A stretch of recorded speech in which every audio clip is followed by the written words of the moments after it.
Halo sobatku, selamat datang di channel Sobat Movie. Tempatnya review film paling asik dan menarik buat sobatku semua. Yang baru gabung, silakan klik tombol subscribe ya dan nyalakan loncengnya. Supaya kalian tidak ketinggalan film-film seru yang Mimin upload. Oke, gak usah berlama-lama lagi. Langsung aja kita ke reviewnya. Gasken sob.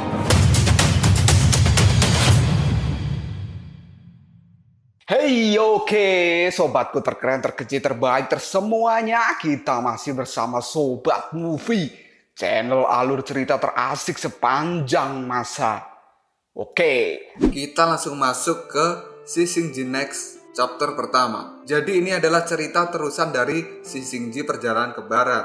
Gak usah cacicot banyak bacot, kita langsung masuk aja ke pembahasan. Setelah misi mengantarkan Xiao Yu ke dunia barat selesai dan peperangan antara Dewa Kegelapan serta Dewa Cahaya juga selesai, kini kehidupan kembali normal seperti sebelumnya, di mana saat ini Istana Surga telah bersatu kembali dan posisi sebagai Kaisar Istana Surga kini ditempati oleh Dewa Sasin Guanyin. Kemudian Dewa Rulai lebih banyak menghabiskan waktunya di dalam kamar. Dia membaca dan mempelajari beberapa buku-buku kuno. Kemudian Aosue, dia menjadi seorang Raja Naga di Istana Kerajaan Naga Laut Timur, menggantikan ayahnya dan kakaknya. Di sana Aosue menjadi Raja Naga yang baik dan dia senang melakukan petualangan. Kemudian Biksu Tong, kini dia menjadi seorang pengusaha hotel dan restoran di jalur siluman dan pekerjanya adalah murid-muridnya dulu serta para siluman yang dia kenal seperti Putri Tengkorak Putih dan juga Baisi. Baji, Bailang, dan Wucing juga bekerja di tempat Biksu Tong. Dan kini Bailang sedang merindukan Xiao Yu. Kemudian Xiao Yu yang telah menjadi penjaga api abadi, dia merasakan bahwa Bailang sedang merindukan dirinya. Oke, kita langsung masuk ke cerita sekarang. Terlihatlah sebuah awan berwarna oranye kemerahan. Kemudian ada jembatan yang terbuat dari awan yang terhubung dari bumi ke Istana Surga. Di sana ada seseorang yang berlari melewati jembatan itu dan dia sedang menuju Istana Surga. Orang ini adalah orang yang spesial dan juga orang pilihan yang telah melakukan perjalanan ke barat sebanyak 2 kali. Dan kalian semua pasti tahulah sob, siapa orang ini. Ya, orang ini adalah Tang San San. Biksu Tong kini berlari secepat mungkin ke Istana Surga dan dia terlihat seperti orang yang panik dan ketakutan. Dia pun berlari dengan sangat kencang. Dan tiba-tiba di tengah perjalanan Biksu Tong terkejut karena Sun Wukong tiba-tiba saja jatuh dari langit.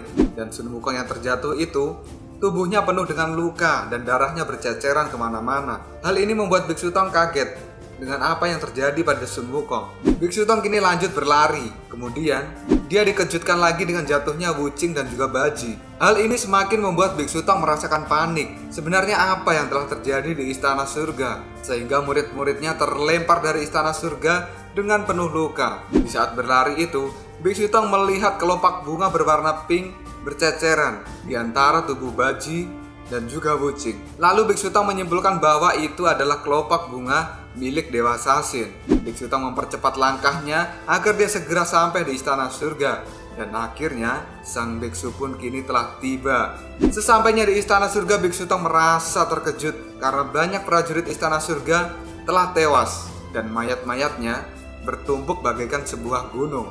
Mereka semua dibantai dengan sangat kejam dan mati dengan sangat mengenaskan. Kemudian ada seseorang yang berbicara pada Biksu Tong. Dia berkata, "Hei Tang San San, ternyata kau di sini ya." Biksu Tong langsung menengok dan ternyata orang itu sedang berada di atas atap rumah. Dan benar saja orang itu adalah Dewa Sasin Guanyin, sang kaisar Istana Surga saat ini. Dewa Sasin pun langsung menyambut kedatangan Biksu Tong. Dia berkata, "Sudah lama aku menunggumu Tang San San." Dan Biksu Tong menjawabnya, Dewa, aku pasti akan datang dan aku akan menantangmu bertarung saat ini." Tantangan pertarungan dengan Dewa Sasin kini telah diucapkan oleh Biksu Tong. Dan akhirnya perjalanan Tang San San dan murid-muridnya akan dimulai kembali. Biksu Tong berkata pada Dewa Sasin, Sasin Guanyin, perbuatan jahatmu hari ini aku harus segera mengakhirinya, kata biksu pada Dewa Sasin. Dan Dewa Sasin pun hanya memandang sang biksu dengan tatapan yang dingin tapi mematikan. Dan ternyata semua itu hanyalah mimpi dari Dewa Rulai. Mendapat mimpi yang buruk Kini Dewa Rule langsung keluar dari kamarnya dan dia melihat langit dengan cahaya berwarna merah. Dewa Rule langsung terbang untuk memastikan misteri di balik fenomena ini. Dan kini dari atap rumah Dewa Rule melihat hujan api dari langit yang berwarna merah tadi. Melihat fenomena yang aneh itu, raut wajah Dewa Rule menjadi sangat ketakutan dan juga panik. Hal ini dikarenakan bahwa dalam buku kuno telah tertulis bahwa hujan api adalah pertanda akan datangnya bencana besar yang tidak akan terelakkan dan efeknya juga tidak akan terbayangkan. Kita berpindah ke dunia manusia. Di sana terlihat sebuah pedesaan yang tenang dan juga tentram. Terlihat juga seorang bapak-bapak yang sedang tiduran dan dua anaknya sedang bermain kejar-kejaran. Di sana juga terlihat seorang ibu-ibu telah selesai memasak dan menyuruh bapak-bapak tadi serta anaknya untuk makan malam karena makanannya sudah siap. Bapak dan anak itu pun kini berlari menuju rumah dan tiba-tiba saja terjadi sesuatu hal yang mengejutkan. Rumah itu dalam sekejap mata hancur. Hal ini membuat bapak dan kedua anaknya menjadi kaget.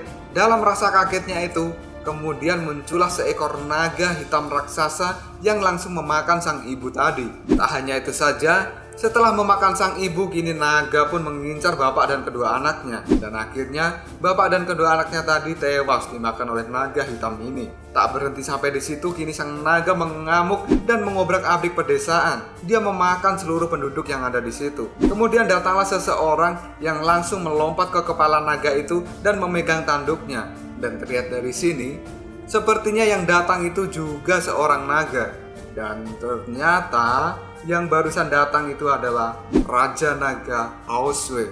Aoswe yang memegang tanduk naga, dirinya langsung berkata, "Hei naga, hentikan untukku." Dan kini Aoswe melihat mata naga itu dengan tatapan yang tajam dan penuh kemarahan. Karena naga tidak bisa berhenti memberontak, Aoswe pun kini berteriak, "Hei naga, tak bisakah kau mengerti ucapanku?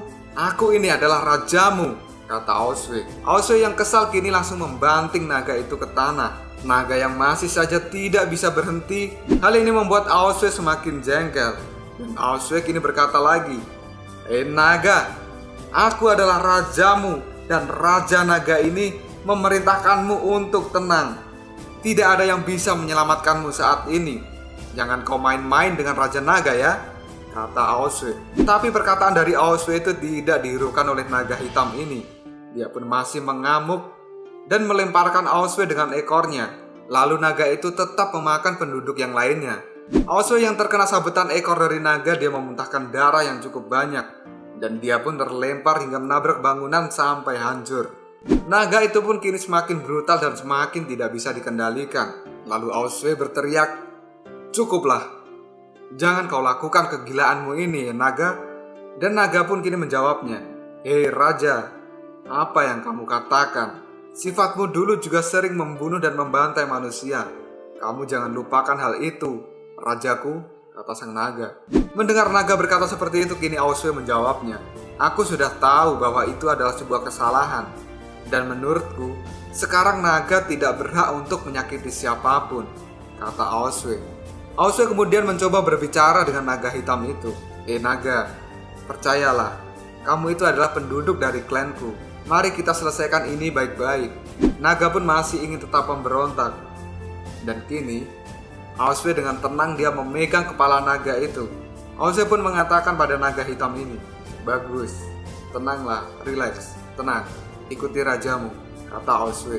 Dan seketika naga hitam itu pun berubah menjadi manusia naga kembali.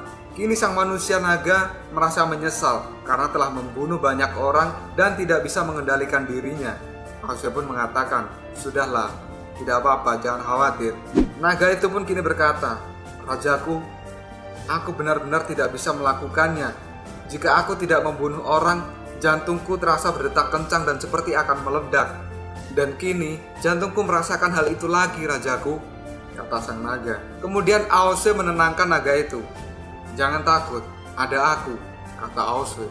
Dan tiba-tiba saja naga itu menangis di hadapan Aoswe. Naga yang menangis kini merasakan jantungnya berdebar dengan sangat kencang. Dan dia pun meminta tolong pada Aoswe. "Raja, tolong aku tidak ingin." Naga yang belum selesai bicara, dirinya langsung terbakar. Hal ini membuat Aoswe kaget. Dan naga itu pun lenyap menjadi asap di hadapan Aoswe. Kita berpindah ke hotel milik Tan Sansan. Di sana terlihat Bailang sedang berlari membawa seorang anak kecil yang terluka. Bailang pun langsung memanggil gurunya. "Guru, selamatkanlah orang ini." Biksu Tong yang sedang tiduran langsung bangun menemui Bailang. Dan dia berkata, "Hei, ada apa kau Bailang? Kenapa kau tidak teriak?" Bailang pun langsung mengatakan pada gurunya, "Guru, anak naga ini terluka parah. Sepertinya dia berusia 10 tahun. Tolong selamatkan dia, Guru," kata Bailang. Biksu Tong langsung memeriksa keadaan naga muda itu. Dan kini, Biksu Tong melihat bahwa ekor sang naga telah patah dan juga telah membusuk. Lalu datanglah Baji dan Buci yang langsung bertanya, "Apa yang terjadi pada anak itu, Guru?" kata Baji. Biksu Tong masih terdiam dan menganalisa sebenarnya apa yang telah terjadi. Dan tiba-tiba saja angin kencang dari luar kini berhembus ke dalam rumah. Biksu Tong langsung mengajak Bailang, Baji, dan juga Bucing untuk keluar dan memeriksanya. Setelah sampai di luar, mereka pun dikejutkan dengan pemandangan naga-naga hitam yang terbang menuju istana surga. Naga-naga hitam itu pun berasal dari naga-naga yang berada di hotel Biksu Tong. Dan kini, Bailang, Baji, Bucing, dan juga sang biksu sendiri merasa kaget bukan main dengan apa yang sebenarnya terjadi pada dunia ini. Dan akhirnya kini badai akan menghantam dunia lagi. Peristiwa besar tidak akan terhindarkan dari dunia ini. Dan ini adalah awal dari perjalanan Biksu Tong dan murid-muridnya. Lalu apakah yang akan terjadi pada naga-naga itu? Kenapa mereka menuju istana surga? Tunggu aja jawabannya di next video. Oprol sob. Kita lanjut bahas chapter kedua. Gak usah cacicot banyak bacot, kita langsung masuk aja ke pembahasan. Kini naga-naga hitam yang tertidur mulai membuka matanya. Mereka pun muncul dari dalam tanah dan kemudian menuju istana surga. Sesampainya di istana surga, mereka meraung-raung, mengeluarkan suara-suara yang aneh dan sangat mencekam. Mereka pun mulai membuat takut para penduduk surga. Mereka datang dan siap menerkam siapapun yang ada di tempat itu. Yuto pun kini berlari ketakutan karena dia mengira naganya Baewan, ternyata malah bawa kawan. Yuto pun berlari sekencang mungkin agar dia tidak menjadi santapan oleh naga hitam. Para naga itu pun kini mengobrak-abrik istana surga dan membuat para penduduknya kini berlarian kemana-mana. Kejadian aneh ini membuat Yuto tidak habis pikir. Kenapa naga itu mengamuk di istana surga? Yuto pun langsung mengambil bukunya untuk menuliskan kejadian hari ini. Karena selama ini Yuto tidak pernah melihat naga-naga mengamuk dengan dendam dan kebencian yang seperti itu. Naga itu pun datang ke istana surga dengan asap hitam yang menyelimuti tubuhnya. Yuto yang berlari dengan keadaan panik, dia tidak berhati-hati sehingga menginjak batu dan membuatnya terjatuh. Ketika Yuto terjatuh, kini ada naga yang datang dan siap melahap dirinya. Dan tiba-tiba saja segel Buddha mengenai naga itu sehingga naga itu tidak jadi memakan Yuto. Yuto pun langsung ditarik oleh seseorang dan dia akhirnya terselamatkan dari serbuan para naga. Dan ternyata orang itu adalah Dewa Rulai yang datang untuk menyelamatkan Yuto. Dewa pun lalu bertanya pada Yuto, kenapa kejadian ini bisa terjadi? Yuto yang juga tidak tahu, dia pun hanya diam saja dan tidak menjawab pertanyaan dari Dewa Rulai. Kini Dewa Rulai dan Yuto melihat dengan mata kepalanya sendiri para naga mengobrak-abrik istana surga. Naga-naga itu pun sangat banyak dan diselimuti oleh asap hitam di tubuhnya. Melihat hal itu, Dewa Rulai pun langsung berkata, bagaimana naga ini dapat dikelilingi oleh asap hitam dan mereka menari dalam 9 hari dengan kekuatan penghancur yang begitu besar. Aku harus membuat mereka tenang sekarang juga. Setelah berkata seperti itu, Dewa Rulai kini mulai membaca mantra untuk naga-naga itu. Dan ketika sang dewa sedang fokus membaca mantra, tiba-tiba datang satu naga yang akan melahap dirinya. Kemudian dengan cepat, Dewa Rulai memukul naga itu dengan menggunakan tangannya. Dan seketika, naga itu terlempar akibat pukulan dari Dewa Rulai. Naga yang terlempar itu kini mulai berubah ke wujud aslinya karena asap hitam di tubuhnya telah menghilang akibat terkena pukulan oleh Dewa Rulai. Dewa Rulai pun mendekati naga yang sudah pingsan.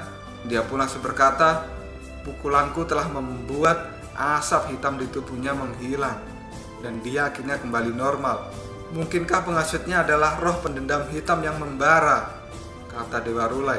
Sang dewa pun langsung terbang dan dia memukul naga-naga yang lain agar naga-naga itu kembali normal seperti semula. Naga lainnya yang melihat Dewa Rulai menyerang, mereka pun kini akan mengeroyok Dewa Rulai dan juga Yuto. Dewa Rulai berkata pada Yuto bahwa asap pendendam hitam ini menyebar seperti virus. Awalnya mereka berasal dari satu orang dan kemudian menyebar dengan cepat ke naga-naga yang lain, kata Dewa Rulai pada Yuto. Dan kini prajurit pun datang untuk membantu Dewa Rulai. Dan tiba-tiba saja Oswe juga sudah datang di istana surga. Dia pun langsung berkata pada Dewa Rulai, "Surga dalam masalah, biarkan aku yang membersihkan," kata Oswe. Melihat Oswe datang ke istana surga, Dewa Rulai kini bertanya pada Oswe, "Hei Oswe, surga dan naga selama ini selalu diam saja dan tidak ada permusuhan. Kamu harus menjelaskan padaku tentang kejadian ini," kata Dewa Rulai pada Oswe. Oswe yang baru datang, dirinya kini langsung mengambil pedang di pundaknya dan dia juga berkata, Dewa, aku juga tidak tahu akan kejadian ini, tapi karena mereka adalah naga dari klanku, aku akan menyelesaikannya sendiri." Oswe pun kemudian berteriak dan mengeluarkan jiwa naga emasnya.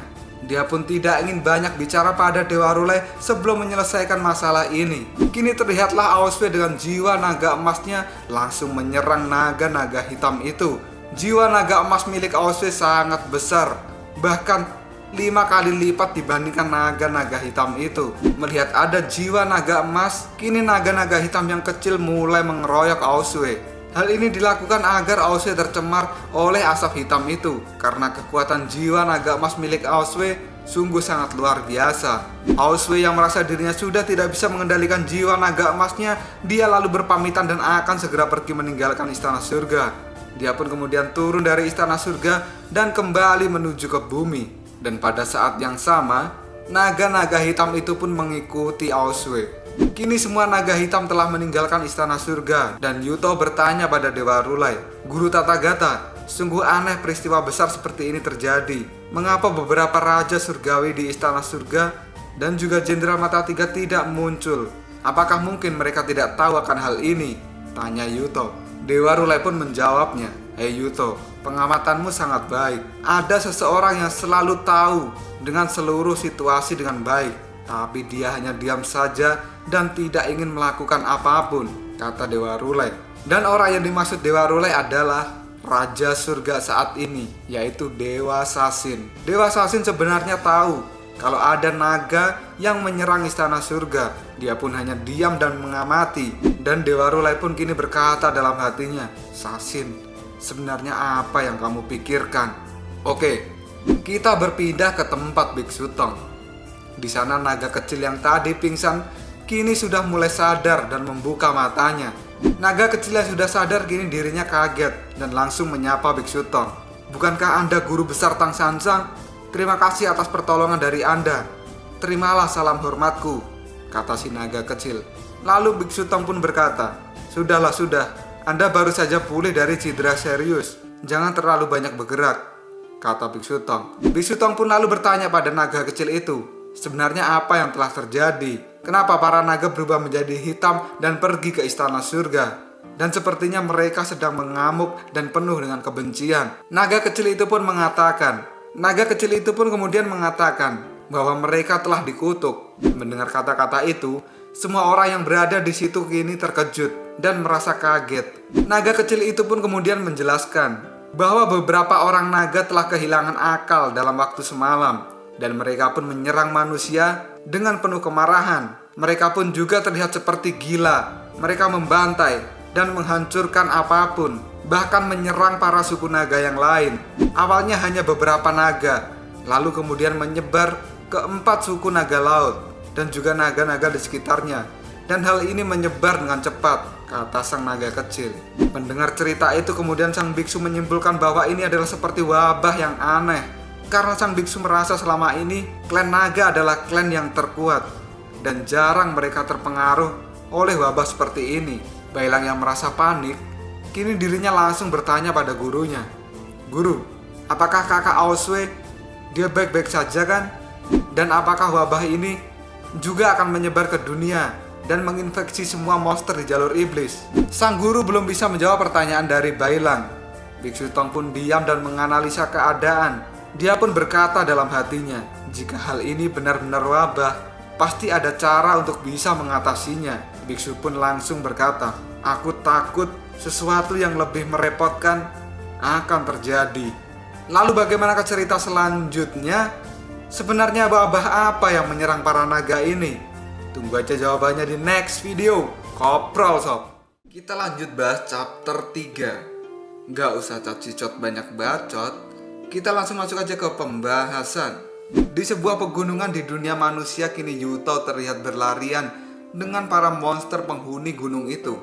Yuto pun terlihat sangat senang bermain dengan para monster itu. Tempat ini biasanya digunakan Yuto untuk mencari inspirasi dan menulis sebuah buku. Dan kini Yuto pun menuliskan apa yang dia lihat di tempat ini. Di dalam bukunya dia menulis bahwa sekarang para monster telah banyak berubah dengan tambahan peri-peri kecil yang sangat lucu ini. Dan Yuto akan mencatat penemuan ini dengan baik. Ketika Yuto sedang asik mencatat, tiba-tiba terjadi sesuatu yang membuat dirinya terkejut. Karena secara mengejutkan seekor beruang hitam datang dan menyerang Yuto.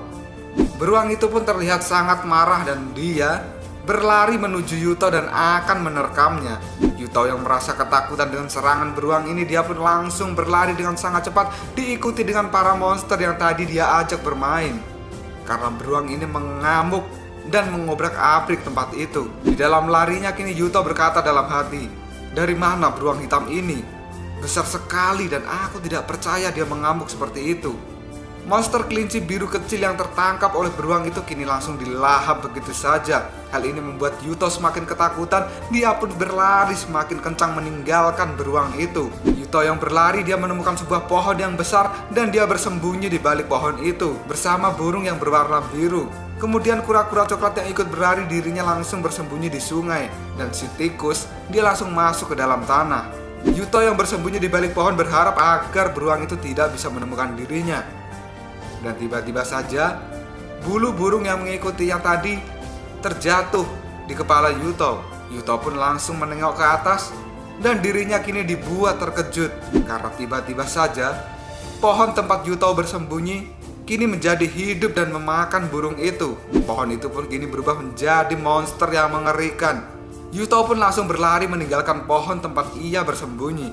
Sambil berlari, Yuto pun berteriak, "Kenapa pohon besar itu hidup dan memakan burung? Bagaimana ini bisa terjadi?" Yuto yang ketakutan, dirinya kini berlari ke arah sungai.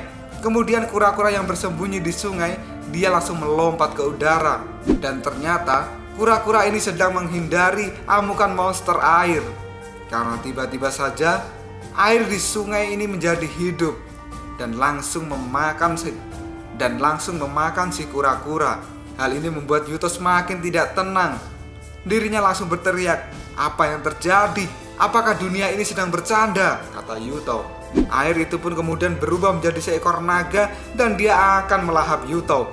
Yuto pun langsung menghindar dan berlari sejauh mungkin dari air itu.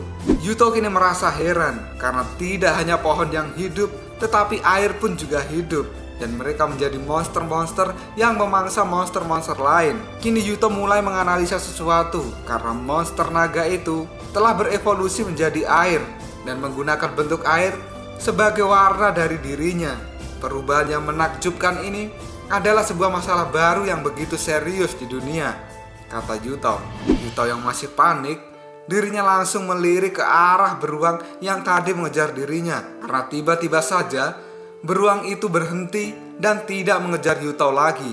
Beruang yang berhenti kini mengatakan, "Aku telah kenyang, jadi aku tidak bisa berlari lagi untuk mengejarmu." Beruang itu tampak terlihat sangat aneh. Dan kini dari dada beruang itu terlihat terbuka.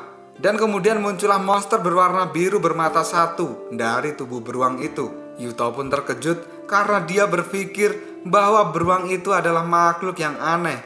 Tapi tidak disangka-sangka, ternyata beruang itu dikendalikan oleh tikus berwarna biru. Dan itu adalah iblis jahat yang tersembunyi di balik tubuh sang beruang. Tikus itulah yang mengendalikan tubuh si beruang untuk mengamuk dan mengejar Yuto. Tikus itu pun langsung keluar dari tubuh si beruang dan akan menyerang Yuto. Yuto yang ketakutan, dirinya langsung menghindar dan berlari secepat mungkin. Lalu Yuto pun terbang ke langit. Dan kini dari atas tebing, Yuto mencatat semua kejadian yang dia alami hari ini. Karena menurutnya, kejadian hari ini begitu aneh dan janggal. Semua monster mengalami perubahan yang tidak normal. Dan monster-monster yang berubah itu sebelumnya tidak pernah muncul di daerah ini.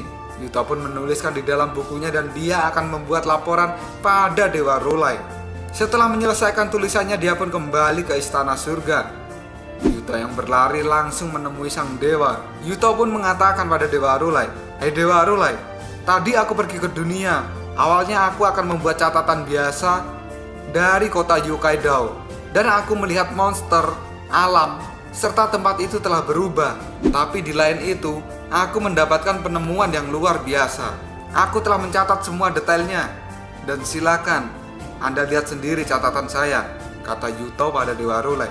Dewa Rulai pun langsung mengambil catatan yang diberikan oleh Yuto. Dewa Rulai kini berkata pada Yuto bahwa dirinya butuh waktu untuk membaca semua catatannya. Dewa pun langsung pergi dan menyuruh Yuto untuk beristirahat. Ternyata kejanggalan-kejanggalan yang dirasakan oleh Yuto juga dirasakan oleh Dewa Rulai di istana surga.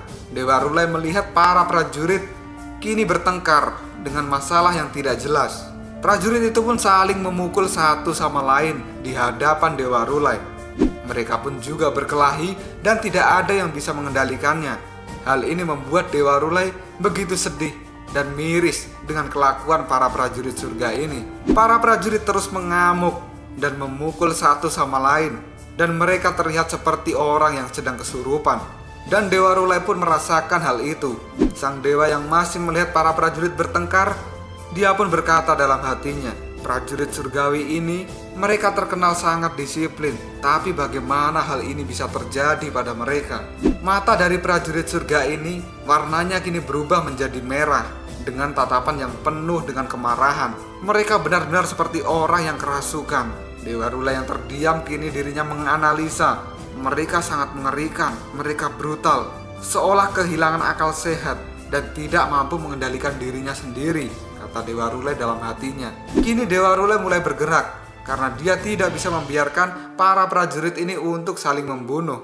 Sebelum Dewa Rulai mencapai para prajurit itu, tiba-tiba sebuah tongkat panjang menghantam para prajurit surga.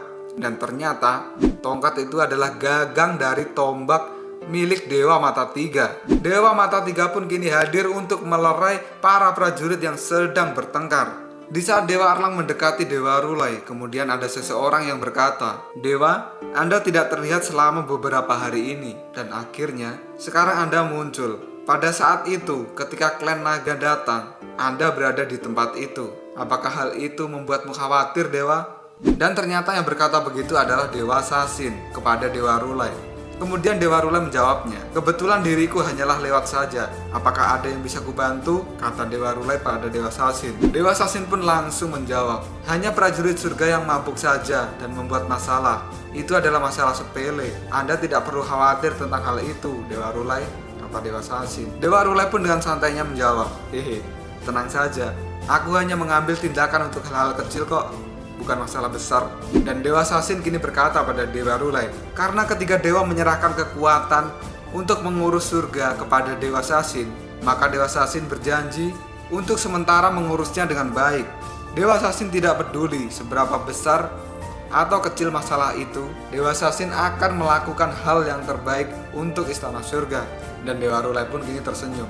Dewa Rulai kini berpamitan pada Dewa Sasin dan Dewa Arlang untuk pergi ke kamarnya, karena dia akan kembali beristirahat. Dewa Rulai juga berpesan pada Dewa Sasin bahwa beberapa hari ini dia tidak melihat Raja Surga yang lain. Maka dari itu, dalam beberapa hari ke depan, Dewa Rulai akan bertemu dengan para Raja Surga yang lain. Dewa Sasin pun hanya terdiam. Dan kini di kamar Dewa Rulai, dia masih saja tampak khawatir sejak kemunculan api langit itu. Dewa Rulai selalu terbayang-bayang dengan hujan api itu. Ditambah lagi kemunculan hujan itu telah diramalkan dan dituliskan di dalam buku kuno bahwa itu adalah sebuah pertanda akan datangnya bencana yang besar. Dan sekarang Pertanda dari munculnya bencana itu sudah muncul satu persatu. Dimulai dari naga hitam yang menyerang istana surga, kemudian para prajurit surga yang berkelahi tanpa ada sebab. Hal itu semakin membuat Dewa Rulai gelisah. Dewa Rulai langsung teringat dengan kata-kata Yuto bahwa monster kini juga menjadi aneh. Dewa Rulai pun langsung mengambil catatan Yuto yang dia simpan di dalam bajunya. Ketika sang dewa membuka catatan itu, dirinya langsung dibuat kaget. Di dalam catatan itu tergambar sebuah denah dan munculnya para monster. Dan tiba-tiba saja Dewa Rulai kini terkejut karena ada cahaya biru yang keluar dari buku itu. Cahaya itu pun langsung membawa Dewa Rulai masuk ke dalam dimensi buku. Dan di dalam dimensi buku itu, Dewa Rulai melihat sebuah kejadian-kejadian aneh yang belum pernah dia lihat selama ini. Mulai dari langit yang berwarna gelap, mengeluarkan badai dan juga petir yang menyambar-nyambar. Kemudian munculnya para monster baru yang belum pernah dia lihat selama ini. Rasa terkejut dan penasaran dari sang Dewa Rulai malah semakin bertambah. Dirinya pun lalu melihat sebuah cahaya merah di depannya. Dewa Rulai mendatangi cahaya itu, dan cahaya itu terlihat seperti sebuah gua es. Dari dalam cahaya merah itu, Dewa Rulai merasakan gelombang energi yang seolah-olah membuat dirinya berdebar. Dan tiba-tiba saja, ketika sang dewa akan memasuki ke dalam gua es merah itu, dirinya langsung terpental keluar dari dimensi buku. Dewa Rulai kini semakin penasaran, sebenarnya tempat apa dan ada energi apa di dalam tempat itu. Dewa Rulai pun langsung menjatuhkan buku yang diberikan oleh Yuto, dan dirinya langsung berkata dalam hati, visi api langit, langit dan bumi berubah, malapetaka akan datang. Dan kini samar-samar aku merasakan kekuatan misterius yang menarik makhluk hidup di 3 alam. Bahkan jika 3 alam tidak bisa lepas dari bencana ini, mereka tidak akan bisa hidup tenang dan hanya menunggu kematian. Sesuatu harus segera dilakukan, kata Dewa Rulai dalam hati. Lalu sebenarnya apa cahaya itu? Dan energi apa yang dirasakan oleh Dewa Rulai ini? Tunggu aja jawabannya di next video. Koprol sob. Kita lanjut bahas chapter 4. Gak usah cacicot banyak bacot, kita langsung masuk aja ke pembahasan. Terlihatlah kini naga dengan mata yang sudah menghitam. Naga itu pun ternyata sudah mati. Dan ada seseorang yang berlari di antara naga-naga yang sudah mati itu. Ternyata orang itu adalah anak kecil yang ditolong oleh Bailang. Dia pun berlari di antara bangkai naga yang sudah membusuk, dan juga ada naga yang sudah menjadi tengkorak. Anak ini terlihat sangat ketakutan sekali, karena sepertinya ada seseorang yang mengejar dirinya. Dan ternyata benar saja, dia memang dikejar oleh seseorang. Dan orang itu ternyata adalah Raja Naga, Aosway. Aosway kini menghadang anak itu di depannya. Dan seketika, anak itu pun menghentikan gerakannya. Tiba-tiba saja Raja Aosway ada di depan dirinya. Aosway yang menghadang anak ini lalu berkata, "Anak kecil, mau pergi kemana kau?" kata Aosway. Di sini terlihat Aosway ingin membunuh anak itu. Lalu anak itu berkata, "Raja Aosway, dengarkan aku," dengan raut wajah yang ketakutan. Aosway pun langsung berteriak pada anak kecil itu tadi, "Aoye, kamu ini adalah bintang sapu. Kamu telah membawa bencana wabah ke suku naga. Tahukah kamu bahwa ini akan menyebabkan suku naga kita mati tanpa tempat untuk dikubur?" kata Aosway pada Aoye. Aosway pun menyuruh Aoye untuk pergi ke neraka saja. Dia pun langsung menyabetkan pedangnya dan akan membunuh Aoye.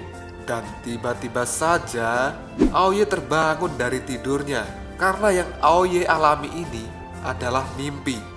Dan mimpi itu terasa nyata baginya. Aoye yang masih ketakutan dengan mimpinya, dia pun mengeluarkan keringat dingin yang sangat banyak di wajahnya. Biksu Tong yang melihat Aoye ketakutan, dia langsung bertanya, "Sepertinya kamu mimpi buruk lagi ya?" kata sang biksu. Aoye pun langsung menjawabnya, "Benar guru besar, sesuatu telah terjadi pada klan naga kita." Mendengar Aoye berkata begitu, sang biksu pun menimpali, "Aku sudah tahu Aoye, jadi aku mengirim Baji untuk mencari tahu penyebabnya." Mendengar sang guru telah menyuruh Baji, Aoye pun kini panik dan berkata pada Biksu Tong, "Jangan guru, sekarang naga menjadi sangat brutal. Nanti Tuan Baji bisa berbahaya. Tolong panggil Tuan Baji untuk kembali. Sang biksu kemudian menenangkan Aoye dan menyuruhnya untuk beristirahat saja. Biksu juga berkata pada Aoye untuk tidak mengkhawatirkan Subaji, karena ini adalah kemauan Baji sendiri untuk menyelidiki suku naga. Dan Biksu Tong percaya dengan kemampuan Baji karena dia memiliki kekuatan yang tidak bisa disangka-sangka. Mendengar penjelasan dari sang biksu, kini Aoye merasa tenang dan tidak mengkhawatirkan Baji lagi. Kemudian di sebuah padang rumput yang indah, Baji pun berlari untuk mencari Aosue. Sang biksu masih menceritakan tentang kemampuan Baji, bahwa meski kelihatannya Baji itu malas, tapi dia mempunyai keterampilan yang sangat unik dan itu tidak bisa diremehkan. Baji pun kini langsung bersin dan dia berkata, "Astaga, siapa yang membicarakanku ya?" Baji merasa bahwa dirinya sedang menjadi bahan pergibahan oleh seseorang. Baji pun kini melanjutkan perjalanannya dan dia merasa bahwa yang sedang bergibah itu pasti adalah guru dan Bocing.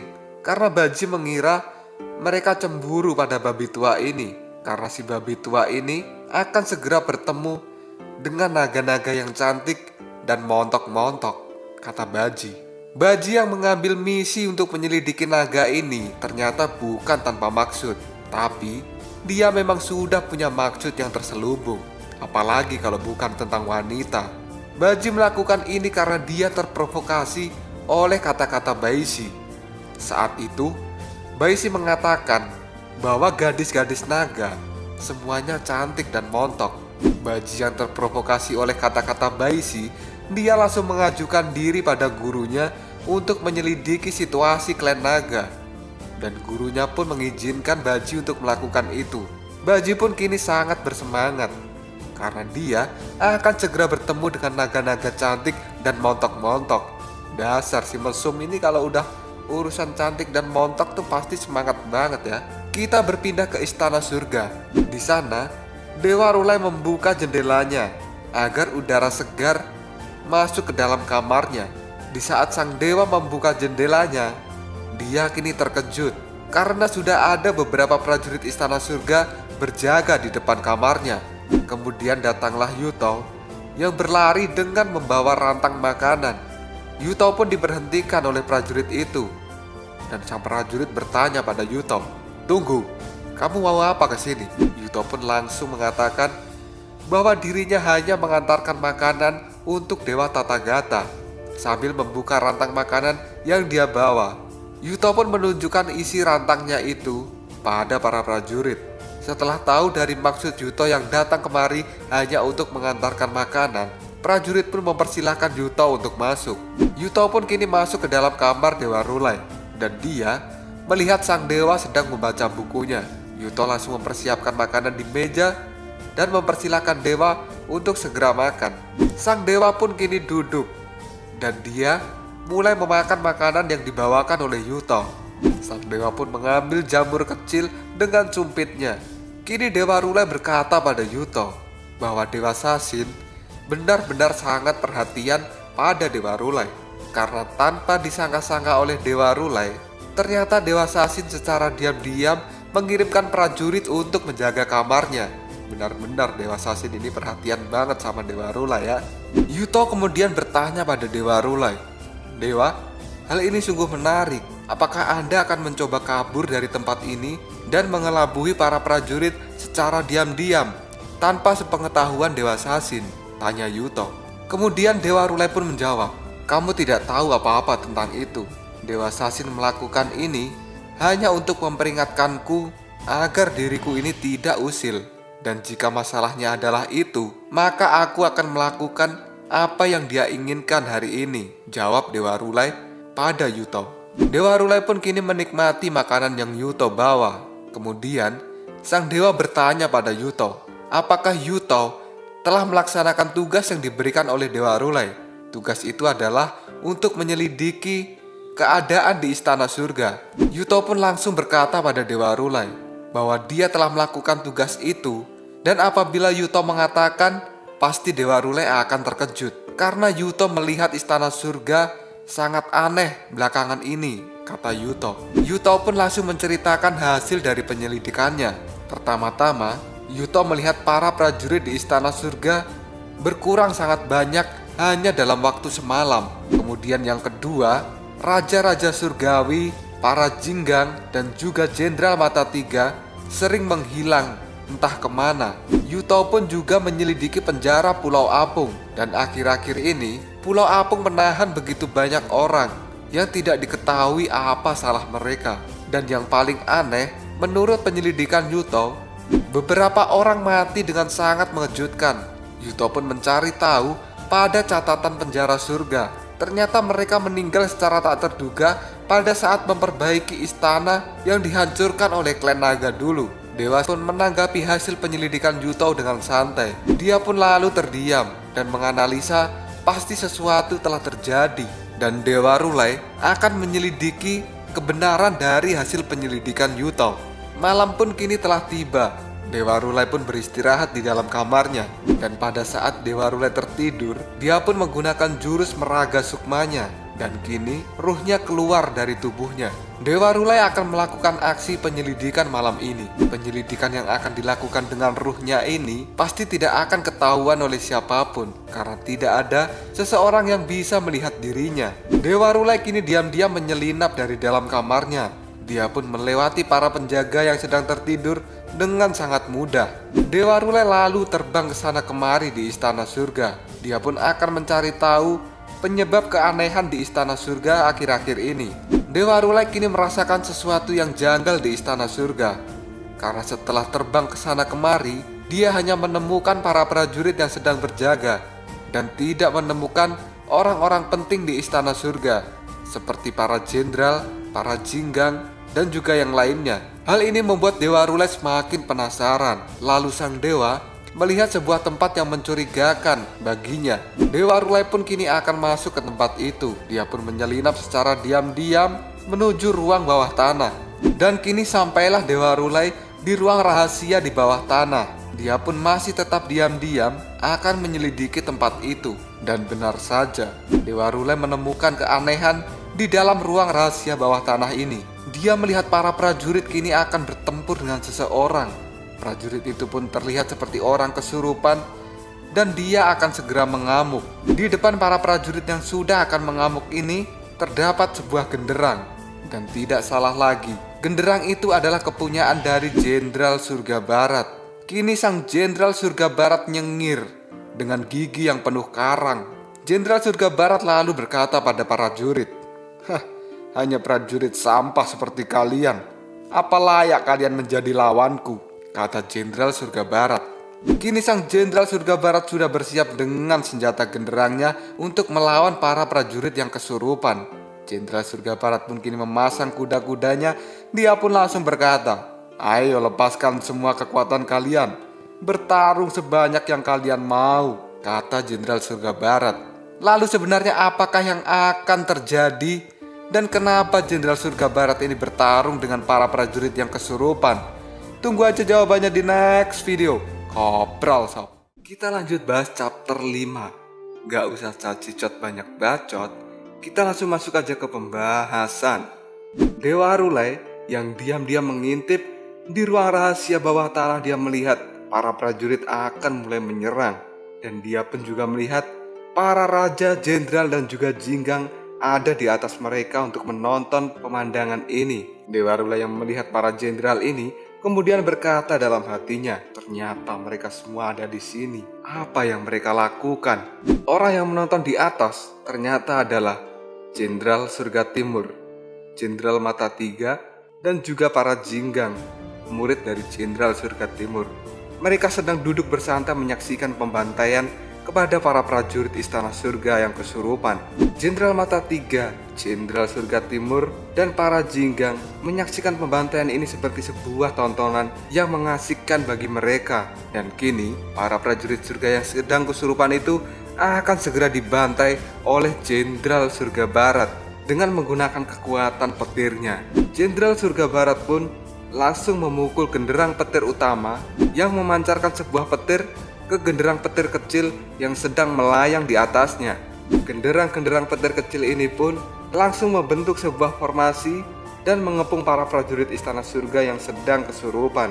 Dan sekarang terlihatlah genderang petir kecil melayang di atas para prajurit. Dan dari genderang ini mengeluarkan petir-petir yang sangat banyak dan siap untuk menyambar para prajurit istana surga yang kesurupan ini.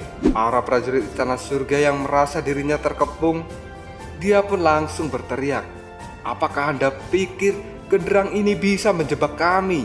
Ayo serang!" Mereka pun langsung bersama-sama menyerang genderang petir kecil itu dengan menggunakan pedangnya. Mereka melompat dan akan menghancurkan genderang petir kecil itu.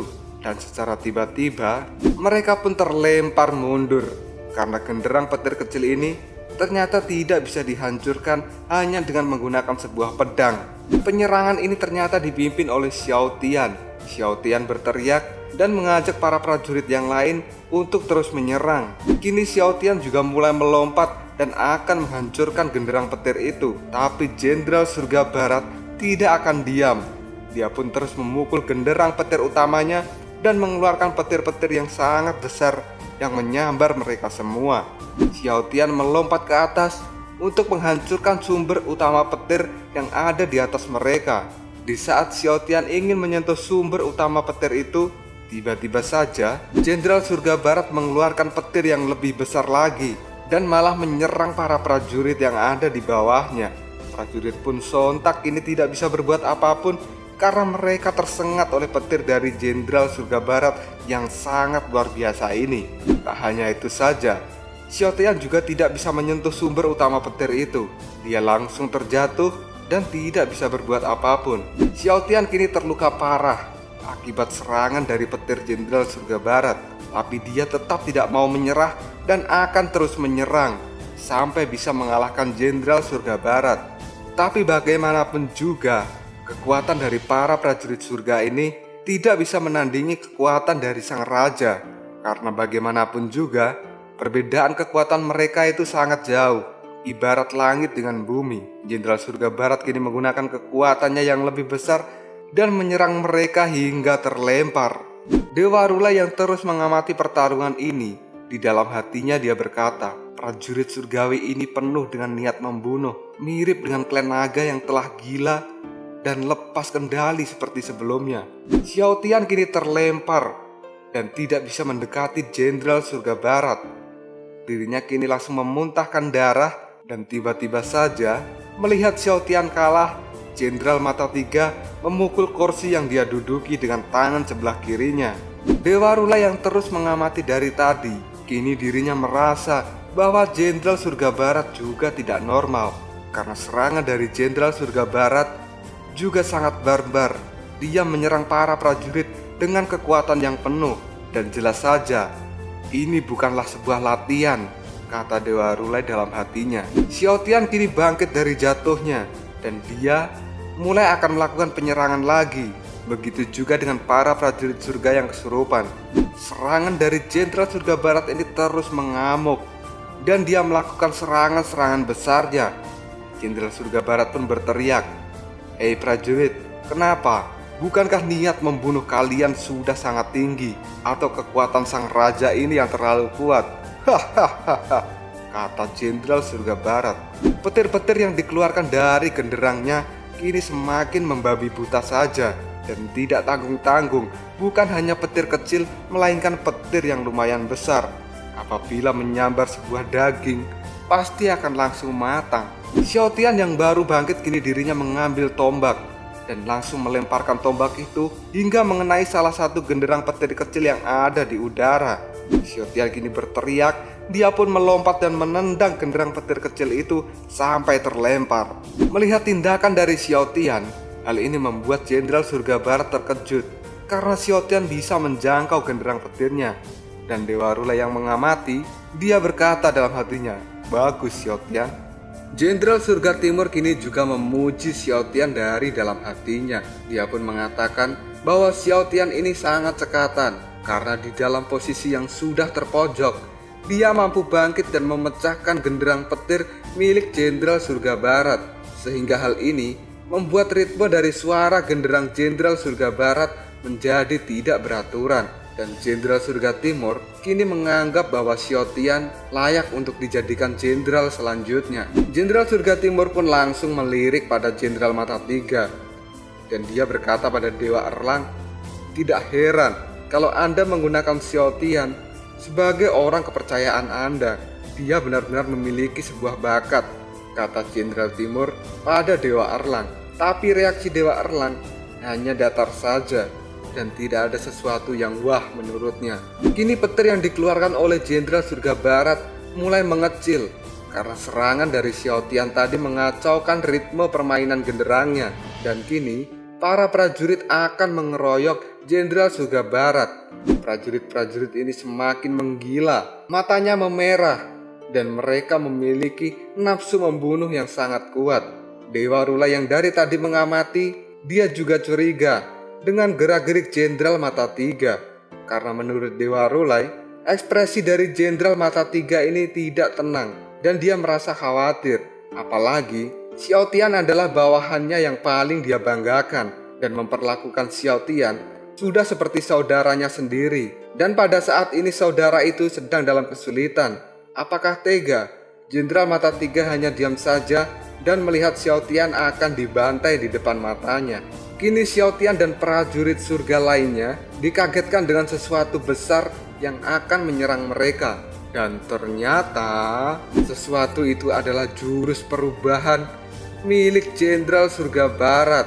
Karena sang jenderal ini benar-benar tidak bermain-main. Hanya untuk melawan seorang prajurit, dia menggunakan kekuatan perubahan dari genderang petirnya dan mengubahnya menjadi bentuk manusia raksasa yang siap melumat siapapun. Prajurit-prajurit yang ada di bawahnya tadi langsung dipukul dengan palu milik manusia raksasa ini yang membuat mereka semua mati. Dan untung saja Xiao Tian kini masih bisa menghindari pukulan dari palu itu. Kini Xiao Tian tinggal sendirian saja. Dia pasti tidak akan mampu melawan manusia raksasa buatan Jenderal Surga Barat ini. Tapi Xiao Tian masih belum menyerah. Dia kemudian mengambil pedang. Dan saat ini Jenderal Surga Barat benar-benar mengamuk. Dia pun langsung berkata, "Haha, apakah mudah untuk mengacaukan raja? Lihatlah aku. Hanya dengan satu tangan saja aku bisa mengirim kalian semua pergi ke alam baka," teriak Jenderal Surga Barat. Di saat Jenderal Surga Barat juga akan mengakhiri pertarungan ini, tiba-tiba sebuah tombak melesat. Tombak itu ternyata adalah tombak Mata Tiga yang langsung tertancap pada palu manusia raksasa buatan Jenderal Surga Barat. Sontak saja hal ini membuat Jenderal Surga Barat merasa kaget. Begitu juga dengan Xiao Tian. Dia juga kaget karena ada seseorang yang menyelamatkannya. Tombak itu pun terus menerobos masuk dan menghancurkan tangan dari manusia raksasa ini. Tangan-tangan yang tertusuk tombak kini menjadi hancur lebur. Tombak itu pun kemudian terlempar dan seseorang langsung mengambilnya. Ternyata seseorang itu adalah Jenderal Mata Tiga atau Dewa Erlang, si pemilik tombak Mata Tiga. Dewa Erlang langsung mengangkat tombaknya dan dia akan menghancurkan manusia raksasa buatan dari Jenderal Surga Barat ini. Jenderal Mata Tiga langsung menebaskan tombaknya ke tubuh manusia raksasa. Dia pun akan membuat manusia raksasa ini hancur berkeping-keping. Dan benar saja, kini manusia raksasa buatan Jenderal Surga Barat telah hancur oleh kekuatan Dewa Mata Tiga. Jenderal Surga Barat yang melihat kelakuan dari Dewa Erlang, dirinya langsung berkata, "Ada apa ini?" Dan Jenderal Mata Tiga tidak menjawab pertanyaan dari Jenderal Barat. Melihat dirinya sudah tidak mampu melawan Jenderal Barat, Xiao Tian pun memanfaatkan situasi ini untuk kabur. Tapi si Jenderal Surga Barat tidak akan membiarkan Xiao Tian kabur begitu saja. Dia pun langsung berlari mengejarnya dan tiba-tiba dia langsung berhenti karena ada sesuatu yang dengan cepat menghalangi jalannya. Ternyata sesuatu itu adalah tombak milik Dewa Erlang. Tombak yang menghalangi Jenderal Surga Barat seolah mempersilahkan Xiao Tian untuk segera pergi dari tempat ini. Melihat kelakuan dari Dewa Erlang, kini Jenderal Surga Barat berkata, "Dewa, apa maksudmu?" Dewa Erlang lalu menjawab, "Xiao Tian adalah orangku. Anda jangan khawatir, Dewa. Aku sendiri yang akan mengurus Xiao Tian," kata Jenderal Mata Tiga. Xiao Tian yang kabur, dirinya kini berhenti di sebuah lorong. Dia terlihat sangat kesakitan dan mengeluarkan banyak darah dari tangannya. Tangan Xiao Tian yang berada di tembok, dirinya langsung mencengkeram tembok dan dari tangan itu mengeluarkan otot-otot yang sangat besar sehingga membuat tembok yang dia cengkeram menjadi hancur. Tak hanya itu saja, otot yang besar juga muncul di wajah Xiao Tian dan mata Xiao Tian kini juga sudah menjadi merah. Dewa Rulai yang datang menyusul Xiao Tian, dia langsung berkata, "Xiao Tian, bagaimana kamu bisa menjadi seperti ini? Penampilanmu sangat mengerikan." Xiao Tian tidak menjawab pertanyaan dari Dewa Rulai, dirinya malah menunjukkan muka yang sangat menyeramkan. Dan kini, Xiao Tian akan siap menerkam Dewa Rulai dan akan menggigitnya. Lalu apakah yang akan terjadi pada Xiao Tian selanjutnya? Dan apa yang akan dilakukan Dewa Rulai pada Xiao Tian? Tunggu aja jawabannya di next video. Koprol Sob. Tetap stay di channel Sobat Movie dan jangan lupa klik subscribe, like, dan share ke teman-temanmu agar channel ini dapat berkembang dan menghibur kalian semua. See you next tomorrow. Bye-bye.